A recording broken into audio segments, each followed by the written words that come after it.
Assalamualaikum warahmatullahi wabarakatuh.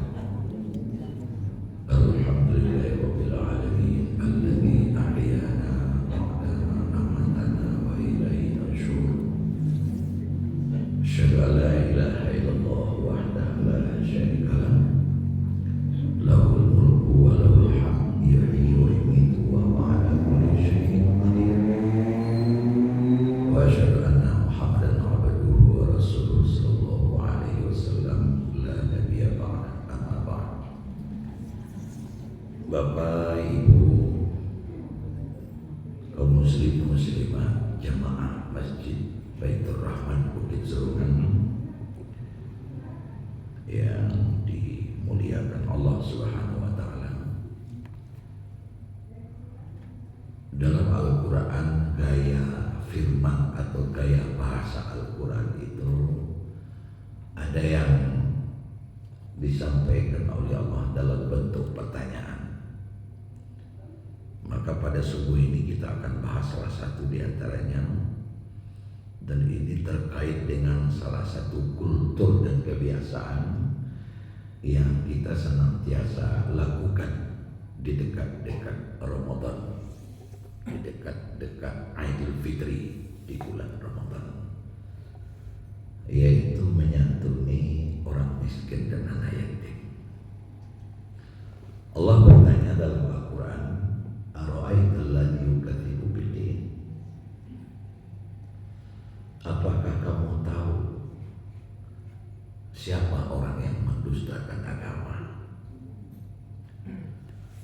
Saya sudah coba untuk menelusuri dari setidaknya 6 tafsir apa makna yukadzibu bid-din, mendustakan agama. Di antaranya kita temukan yukadzibu bid-din itu maknanya pertama yakrahuna din, membenci agama. Jadi membenci agama itu sama dengan mendustakan agama. Ada juga pengertian yukadzibu bid-din itu adalah tarakuna din, meninggalkan agama. Nah, oleh karena orang itu meninggalkan agama atau membenci agama, itu sama dengan la dinalahu, tidak ada agama baginya. Pengertian tidak ada agama baginya itu bisa kita imalahkan dalam bentuk pemahaman. Meskipun dia sudah mengamalkan agama itu, tapi sama saja dengan tidak mengamalkan agama. Ini turunan juga akan bisa kita pahami dalam bentuk formula paham. Yusolli la salatalah, dia sudah sholat tapi sama dengan tidak sholat. Yasumu la shamalah, dia sudah berpuasa tapi sama dengan tidak berpuasa. Yahujju la hajjatalah, dia sudah berhaji tapi sama dengan orang yang tidak berhaji. Atau dengan bahasa lain, hum yaquluna dinalahu, mereka berkata bahwa dia beragama tapi sebenarnya la dinullah, tidak ada agama baginya. Jadi bahasa awaknya ya panek-panek salah beribadah, nilainya 0. Yunfiqu la nafaqatalah, dia sudah berinfak tapi tidak ada infak baginya, tidak ada pahala. Itu yang dimaksud dengan yukadzibuna bid-din, mendustakan agama. Ya, minyak habis sahabat lama, panek-panek saja. Maka ini adalah salah satu bentuk kerugian yang sangat tinggi di dalam tantangan agama kita. Lah payah-payah hasil dado. Nah, kenapa ini terjadi pada pribadi seseorang? Ini disebabkan oleh karena dia doyan setiap hari melakukan 2 hal. Pertama, fadzalikal ladzi yad'ul yatim. Yang kedua, wala yahudduna 'ala ta'amil miskin. Pertama, oleh karena dia wala yahudduna, tidak dia menghardi anak yatim, dan yang kedua tidak memberi makan orang miskin. Kenapa keduanya ini memiliki konsekuensi atau akibat yang begitu besar? Karena ini tidak main-main Bapak dan Ibu sekalian. Pertama kita fokus dulu kepada anak yatim. Di dalam agama kita, anak yatim itu jadi perhatian besar. Kita tahu dan kita paham bahwa Rasul Muhammad SAW dilahirkan dalam yatim. Bahkan kalau dalam istilah bahasa kita, yatim piatu. Nabi tidak pernah berjumpa dengan ayahnya. Foto bagian waktu itu lah dulu. Jadi bapak itu ayahnya tidak tahu. Hanya berupa berita bahwa dia pernah punya ayah. Karena ayahnya sudah meninggal ketika Rasul masih dalam kandungan ibunya. Nah setelah dia lahir, belum lagi menjadi manusia sempurna. Ada yang menyebutkan usianya baru 4 tahun, ada yang menyebutkan 6 tahun, ibunya juga sudah meninggal. Yatim piatu, tinggal sama kakek Abu Talib. Jadi betul-betul Nabi itu yatim asli. Oleh karena Nabi itu yatim asli, Rabbana ma khalaqta hadza batila. Yang ditetapkan, yang dijadikan oleh Allah pasti ada rahasia.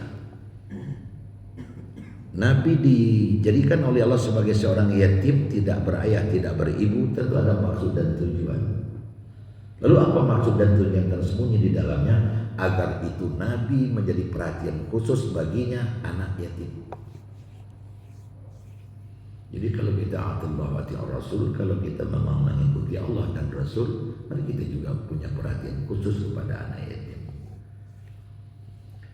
Kita coba untuk menyampaikan kenapa demikian. Karena Bapak Ibu, ada 2 kalimat kasih sayang.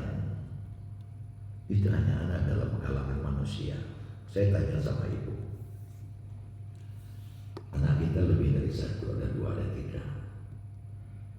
Ketika anak kita pertama lahir, kita sayang sama anak, kita besarkan, kita cumbu, kita kasih. Ketika anak kedua sudah lahir, habiskah sayang kita kepada anak pertama? Tidak. Bahkan lahir anak ketiga, anak keempat, sampai anak ke-7 sekalipun, namun sayang kepada anak pertama tidak akan pernah habis, masih tetap seperti sedia kala di saat dia dilahirkan. Adik-adiknya tidak mengurangi sayang kepadanya. Ingat, itu hanya ada dalam kehidupan manusia. Kalau kucing tidak dulu, kalau lalaian nak kedua, nak pertama jadi musuh. Bahkan dia juga memusuhi orang tuanya. Itu hanya ada dalam kalangan manusia. Itu namanya kasih sayang. Ada namanya rahim. Rahim itu ada 2 makna. Pertama sakit hendak melahirkan, yang kedua hubungan. Nah sekarang makna sakit hendak melahirkan. Mungkin kita kaum bapak tidak begitu kenal, kita tidak hafal karena tidak pernah berpengalaman. Bahasa sakit melahirkan ibu lah tidak tahu.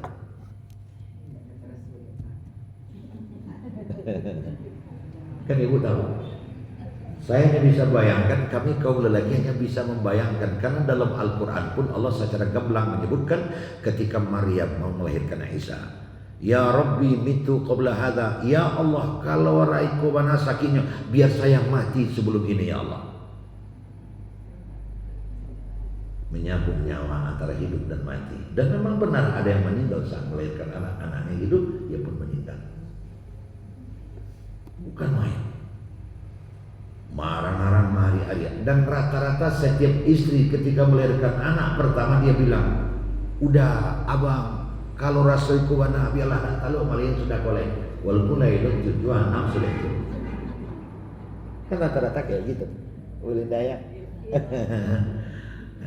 Saya menghadap ke ibu-ibu saya, bapak tak tahu itu sama sekali. Kalau raiku wana yang tak tahu leroh, alaihi tiku sudah itu. Karena wajar dan salah.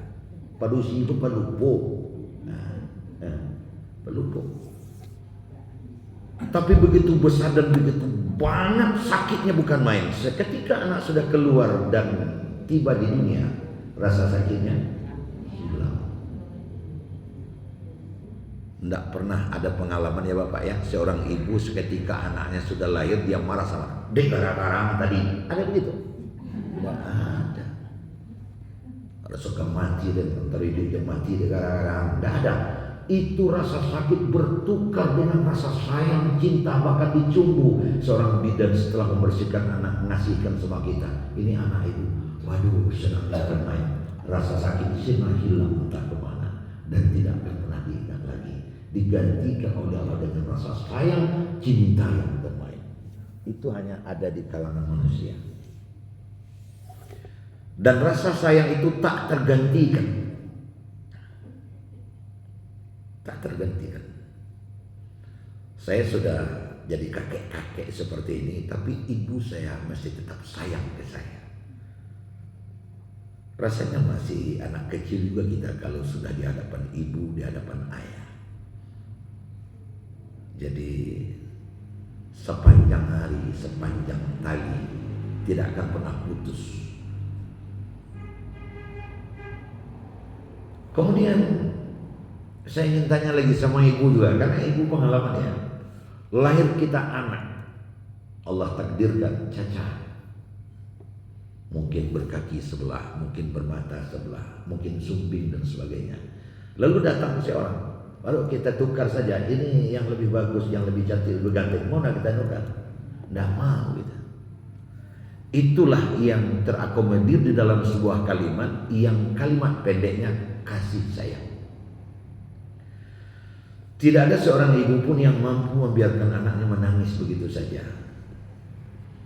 Manusia itu makhluk sosial, sekian puluh tahun tergantung kepada induk ataupun kepada orang tuanya. Tapi kalau makhluk selain manusia tidak begitu. Ambo di waktu ketek di kampung dulu pasang. Pernah aja pengalamannya berumpui. Dia rumpui Pak Farius. Si Sultawana. Jadi pernah itu satu sawah, Ambo sedang menyaksikan Baswo Depo, koncek sedang melahirkan.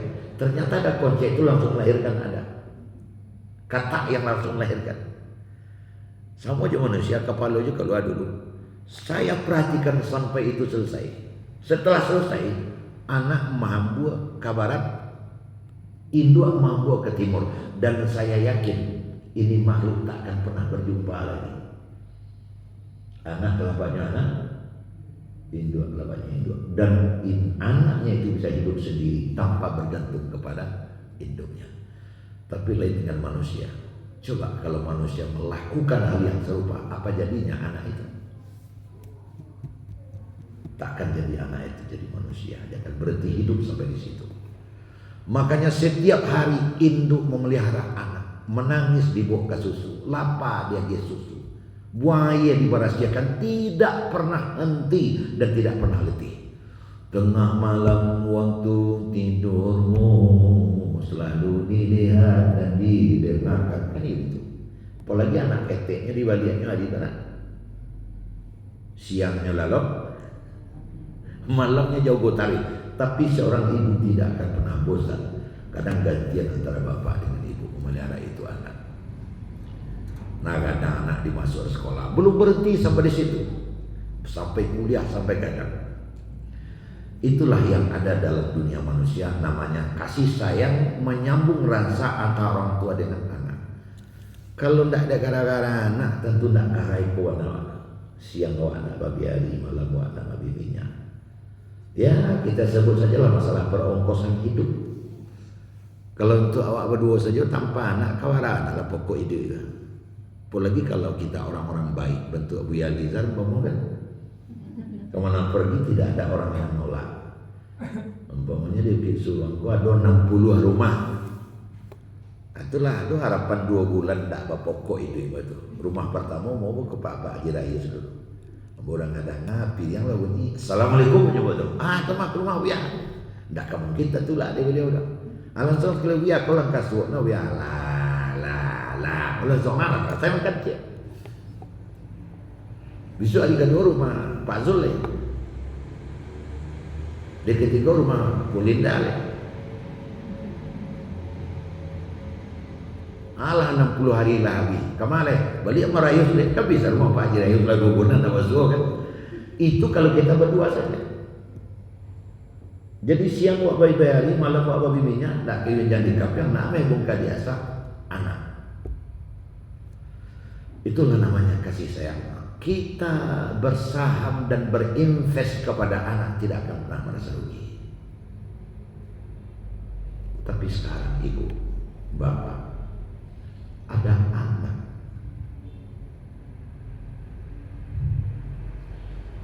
ketika dia memanggil ayah, ayah sudah tiada. Ketika dia manggil ibu, ibunya sudah tiada. Kalau anak yang lain, ibu, apa nak? Ayah, apa nak? Tapi ada anak, ibu, diam saja, tidak ada jawab.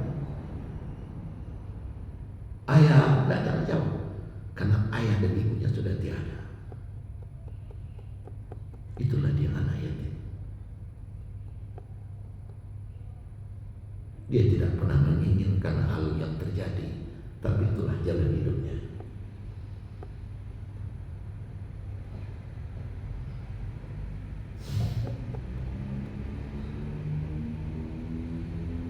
Makanya Bapak Ibu hadirin sekalian, Nabi kita Muhammad SAW mengatakan, wa kafilul yatim wa ana fil jannah hakaza. Orang yang di dalam hidup memperhatikan anak yatim, kursinya dengan saya nanti di surga gandeng. Saya sebelah kanan, di sebelah kiri, dekat dengan saya.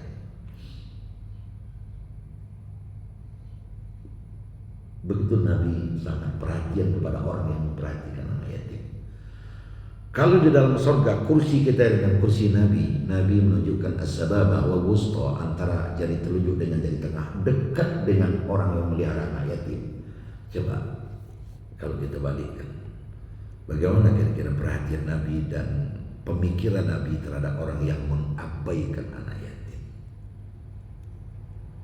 Jadi apa yang kita lakukan itu sudah benar. Nah Bapak, saya makin paham. Ara'aita la yukadzibu biddin. Siapa yang dicap, distempel, dilabel oleh Allah mendustakan agama, yang maknanya sama dengan tidak beragama, yang maknanya sama dengan membenci agama, adalah orang yang menghardik anak yatim. Itu pas-pasan.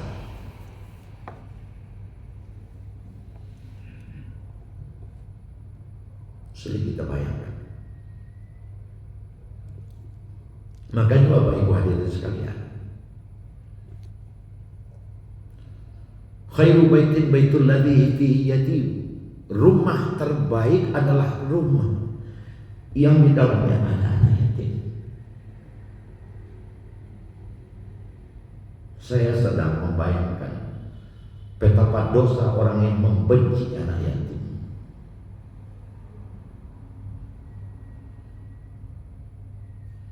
Allah benci kepada orang yang membenci anak yatim. Saya juga terpaksa benci kepada orang yang membenci anak yatim.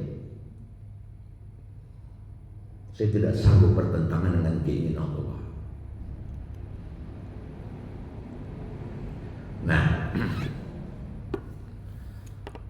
saya ingin dudukkan ketika sahabat bertanya kepada Rasulullah, ya Rasulullah, ma huwal yatim? Wahai Rasul, siapakah anak yatim? Qala, Rasulullah menjawab, al-yatimu abuhu mata. Anak yatim adalah yang bapaknya meninggal. Jadi Pak Haji Rayus ada yang memahami ini saja. Mahwal yatim, al-yatimu abuhu mata. Anak yatim yang bapaknya meninggal.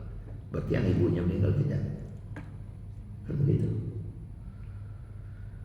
Dalam kajian Islam, kajian fikih Islam, itu ada namanya maqasidus syariah. Tujuan Allah mengeluarkan hukum itu apa? Makanya al-fiqhu harakah, hukum Islam itu bergerak, mampu menyesuaikan diri dengan zaman. Nah, sekarang kita coba untuk menggerakkan ini. Siapakah itu anak yatim Rasulullah? Anak yatim adalah yang bapaknya meninggal. Pertanyaan limadha, kenapa? Mari kita melihat kondisional yang terjadi pada saat ayat itu diturunkan. Nah ternyata di saat sahabat bertanya kepada Nabi, kan waktu Nabi masih hidup itu yang menjadi tulang punggung kehidupan itu abuhu maksus, abuhu ansih, bapak saja, ibunya hanya di rumah saja mengasuh, memelihara anak. Sedangkan yang keluar mencari makan, memenuhi kebutuhan hidup bapak. Sehingga kalau bapak tidak bekerja, maka tidak makan.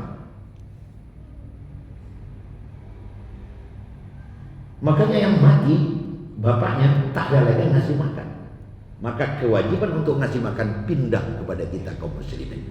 Nah, mari kita tarik ke negeri kita. Wah, bawa ke kampung awak. Di kampung kita terjadi formula yang berbeda. Bahkan terjadi yang sebaliknya, tulang punggung kehidupan ibu yang mengasuh di rumah apa? Ada yang terjadi begitu. Ada yang dua-dua bareng.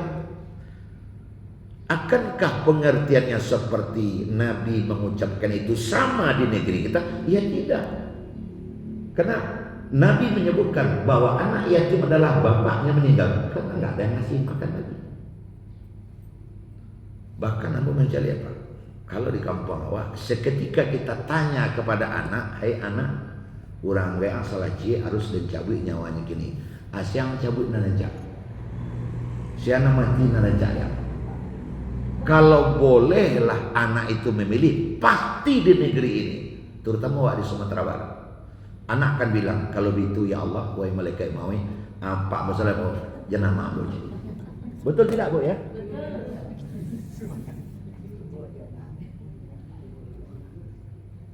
Itu tidak bisa dibantah kebenaran itu. Sebab kalau ibunya yang meninggal, apa keselantannya pilih nilai? Anak tinggal sama siapa? Sama eteknya, sama kakeknya. Bahkan kadang ada yang tidak menantu entah kemapai, lah hilang di tengah jalan sana. Nan apa? Lah tu dia boleh tekan baju ini baru. Lebih parah jika bapak yang meninggal. Tapi bila yang bilang meninggal, lebih parah jika ibu yang meninggal. Kalau yang meninggal bapak, maka ibu masih tetap bersama dengan anak. Jadi lebih yatim kalau maknya meninggal ketimbang paknya di ruangan di padang panjang. Kan seperti itu. Dan itu faktanya di lapangan seperti itu. Ada yang bapaknya meninggal, ada yang ibunya meninggal. Saya tanya sajalah langsung. Ini mungkin kita jawab secara fair aja Pak. Secara fair kita menjawab. Ada mati bini, ada mati lagi. Siapa capek cari pasangan biasanya? Itu dua tuh kami. Memang faktanya begitu. Bapak lebih cepat cari pasangan ketimbang ibu. Karena kasih sayang itu banyak ditelurkan oleh ibu ketimbang bapak. Makanya di negeri kita, saya sedang tidak mau menyebutkan di mana kampungnya, tapi saya berdua dengan Ustadz Farhan, anaknya Pak Haji Sarifuddin Jarak almarhum, berdua-dua menghadapi sekelompok yang katanya pimpinan dan tokoh-tokoh agama juga di situ untuk memberikan pemahaman bahwa kalau kamu bagi santunan anak yatim jangan dibedakan baik apanya mati maupun ibunya mati. Kenapa kami berdua sampai turun tangan? Karena kenyataannya tahun itu yang mati ibu tidak bagian. Sebab dalam hadis kan begitu, Abu mata bapaknya meninggal. Sehingga nanti nggak ada masaji ada 3 rumah Tuhan mentakdirkan. Hindu asal meninggal, paknya tidak, tapi nya ditinggal dia paknya. Dan 2 paknya lah tidak di Sumatera Barat lah. 6 orang di Kalimantan paknya. Katurang bagian anak yatim 1.500 orang. Ini lah cari aja. Lah dia tahu. Oh apa anak? Oh ibu anak meninggal anak pak. Tapi apa lah pak itu? Berapa sedihnya dia? Mungkin saya yakin di Baitur Rahman sudah disamakan. Kalau belum mulai. Kalau sudah alhamdulillah. Tidak ada beda, bahkan lebih parah. Kan seperti itu tadi. Makanya Bapak Ibu, al-hifu harakah, fikih itu bergerak pemahamannya. Karena yang menjadi jantung dan inti hakikat substansi dari hukum itu bukan masalah siana mati, masalah sianan kamagi makan. Malah kadang nan jenderalnya ibunya malah. Nah, jadi tidak bisa hukum itu stagnan begitu saja cara memahaminya. Khususnya untuk meluruskan pemahaman tentang anak yatim dan yatim piatu. Ternyata sampai di negeri kita sama saja. Bahkan lebih parah lagi kalau induknya namanya meninggal, lebih parah lagi. Saya bukan ingin menyampaikan pengalaman tidak, tapi kenyataannya begitu. Kita kasihan soal pada ini sekalian. Ada sepengalaman betul dengan saya, hanya bertahan 1 tahun, dia tinggalkan anaknya. Tidak apa-apa, kan namanya nggak disebutkan. Ada 2 orang anaknya, satu sedang di SLTP, sedang di SLTA, berhenti sekolah keduanya. Karena ayah lebih tak boleh balik pulang. Bulan pertama sekali sebulan, sudah itu sekali 2 bulan, itu hilang kali. Tak cari anak, tinggal je nenek kalau meninggal. Inilah pada dia, tak patulah kakakku berhenti sekolah. Saya sengaja pulang kampung sendirian, kemudian saya temui dia dan saya marah-marahin. Tapi kelihatannya marah kita nggak begitu diterima. Ibu kecil anak ketek mau sampai tahun ke kakak. Jadi baju ibu alam meninggal tu kubu aja mau ke rumah. Ayah, jadi pagi aja ayah lah pergi ni balik aja. Datang. Jadi kita sangat rela jika Allah melabel orang yang tidak mempedulikan anak yatim ini adalah orang yang mendustakan agama. Kemudian sedikit juga perlu ada inti ayat. Fadzalikal ladzi yad'ul yatim, karena dia berlaku menghardik anak yatim. Tapi orang miskin di bawah wala yahudu ala ta'amil miskin, tidak memberi makan orang miskin. Nanti saya akan jelaskan, tapi saya sampaikan ini dulu. Padahal yang dituju di situ memberi makan, tapi di sini disebut menghardik. Kalau orang miskin memberi makan, kalau anak yatim menghardik, itu ada makna tersembunyi, Bapak. Dia memiliki kaitan dengan kasih sayang tadi. Anak yatimnya ketek-ketek baru. Ketek-ketek pai buati sangat butuh kasih sayang. Jadi dia. Sebab kalau dia tidak mau parinya makan. Madam, tidak bayar mengeringkang dulu. Kau makanlah nasi, tidak makan nasi. Tapi kalau orang miskin tidak memberi makan, orang miskinnya lah kadang lah dewasa. Hari lah dia dan perlu perikannya hanya kecil. Lah mulia ada tu dia. Dan perlu perikannya. Tapi kalau anak kecil dia butuh kasih sayang belai. Makanya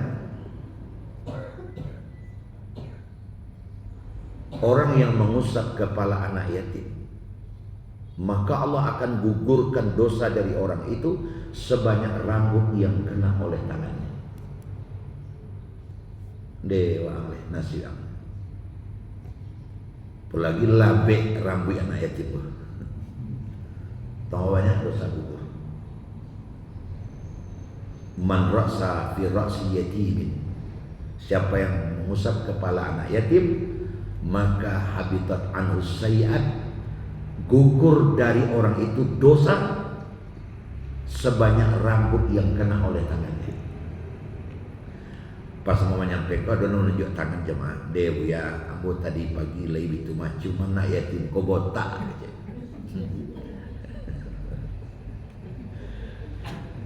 Kebetulan orang menolong mangke rambut, nah kamu tu buat kubak salah.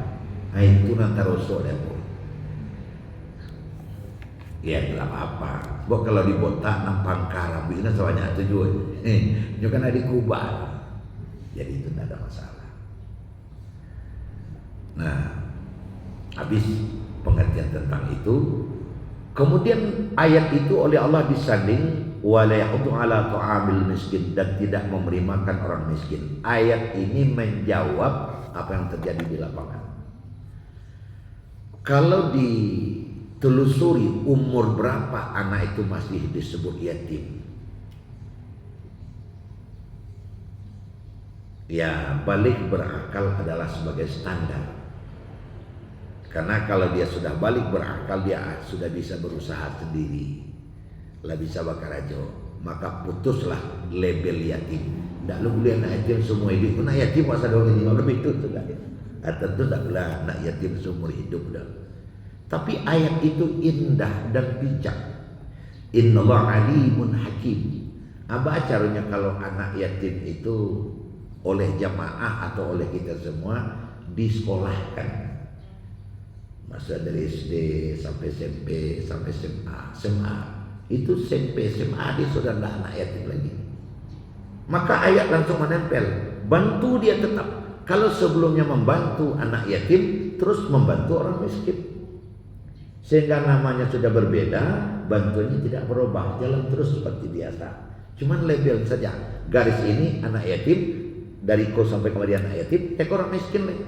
Yang kedua-duanya sama bobotnya. Ayatnya juga disandingkan. Ya do'ul yatim wala ya'udu ala ta'amil miskin. Jadi sama saja. Mulai dari kini tidak dia bantuan lain. Sebab orang nanda yatim lah. Agama itu ada pilih sekolah sudahnya. Nah, karena dia masih butuh. Jadi ayat itu Pak Haji betul-betul sangat bijak. Seperti sejumlah anak-anak kita meneruskan pendidikannya ke Mesir. Banyak dari anak-anak yang tidak mampu. Banyak kembali ke situ.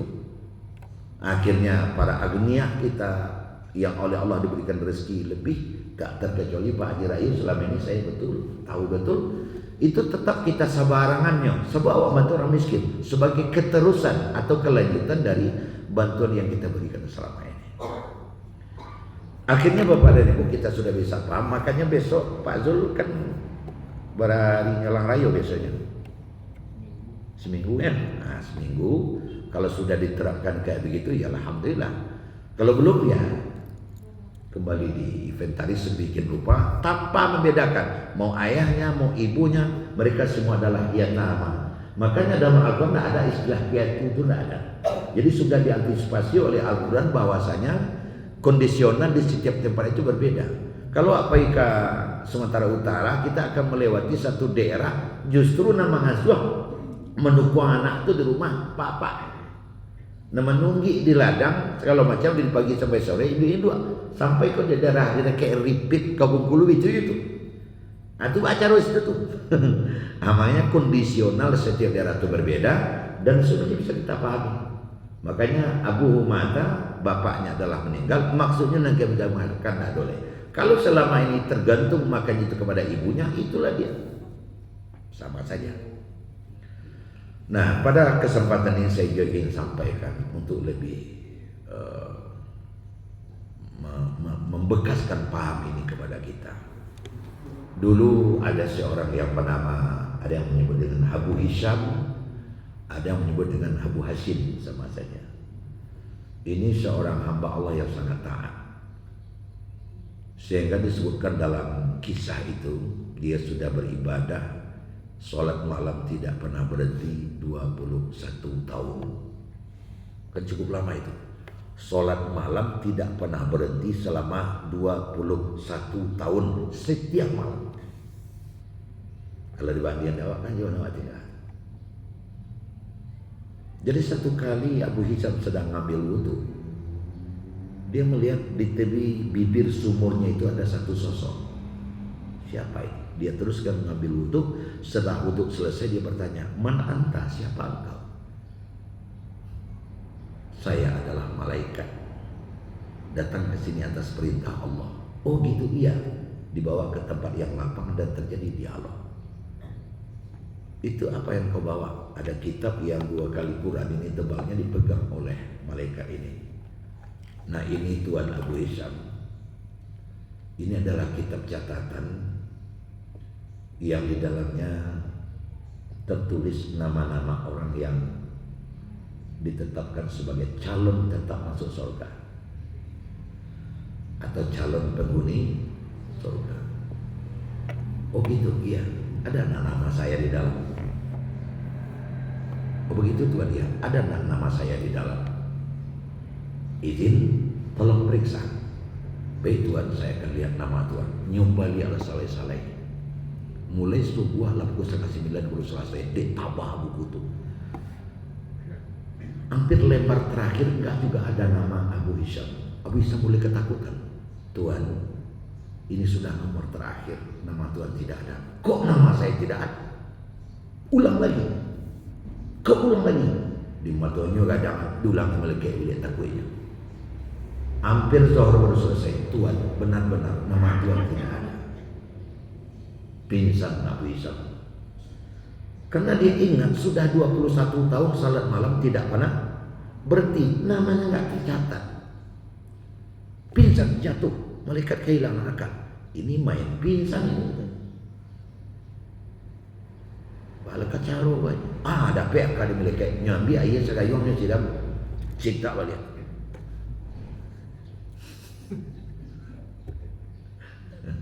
Tersintanya. Untung ni ayat gayong kok. Ia nak lain maka.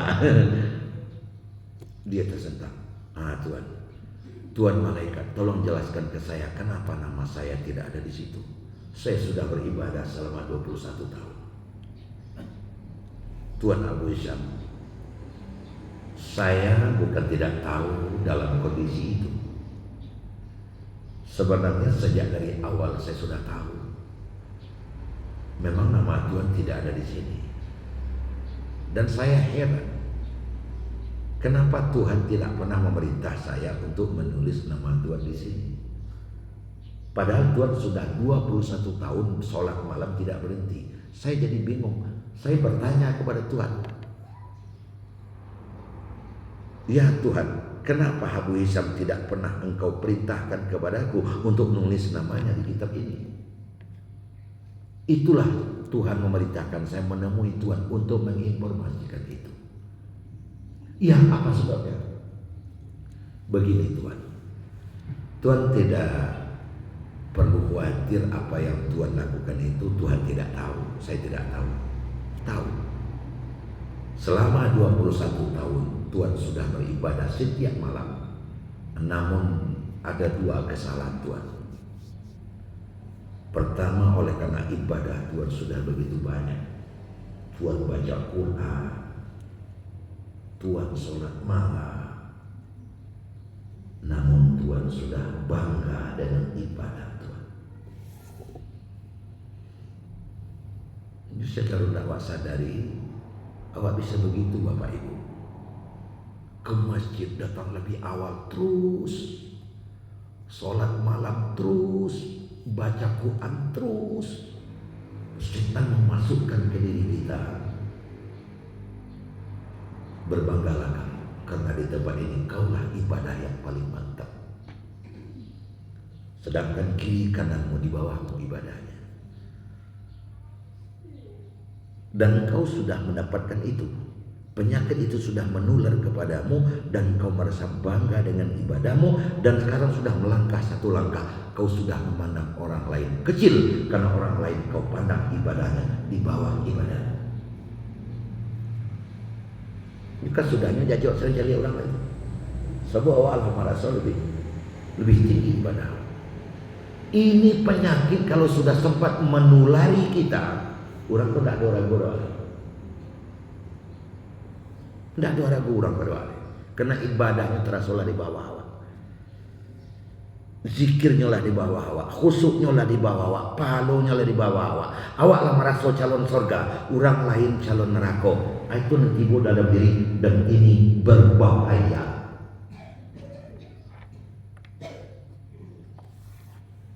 Tidak ada nelok orang seorang lah kalau lah bantu tu.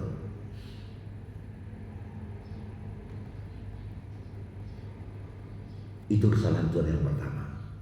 Kesalahan Tuhan yang kedua.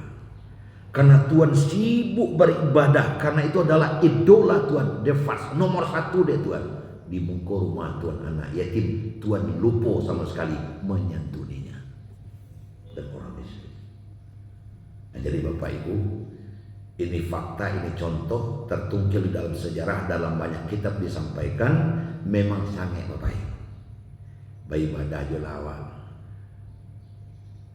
Siang babi hari malam babi minyak menunggi buat ibadah. tiu ari tapi karena wak denang dua, maka berbalik kembali ibadah yang kita lakukan tadi menjadi tidak ada manfaat sama sekali untuk diri kita. Khusus kembali kita kepada anak yatim tadi, rumah yang paling mulia adalah rumah yang di dalamnya ada anak yatim. Jangan sampai harta yang diberikan oleh Allah ke kita, yang dititipkan ke kita,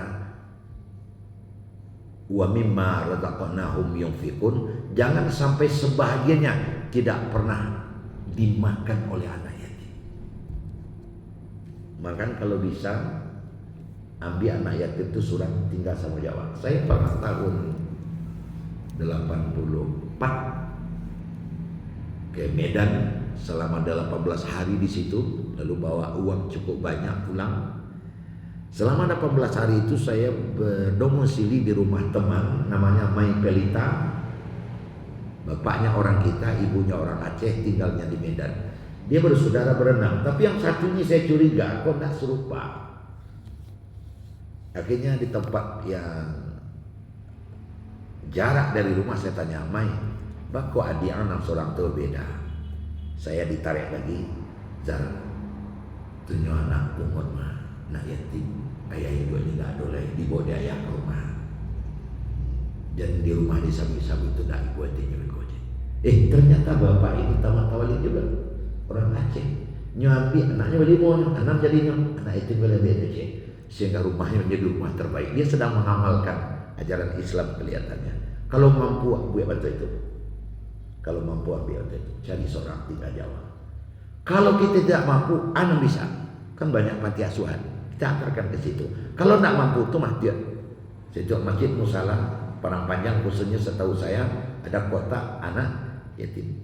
Dan nanti pas waktu tertentu kita berikan ke dia. Itu sehabis-habisnya. Jangan sampai awak indak satu dalam menyantuni anak yatim ini, karena itu adalah kemuliaan dan pahala sangat tinggi bagi kita. Bapak dan Bu hadirin sekalian, akhirnya topik buah kasih tujuan tidur situ hari pagi. Dia adalah sangat tujuan tentu diri sebuah harus berhenti. Mudah-mudahan kan ada manfaatnya bagi kita sama-sama. Demikian teman-teman. Assalamualaikum warahmatullahi wabarakatuh.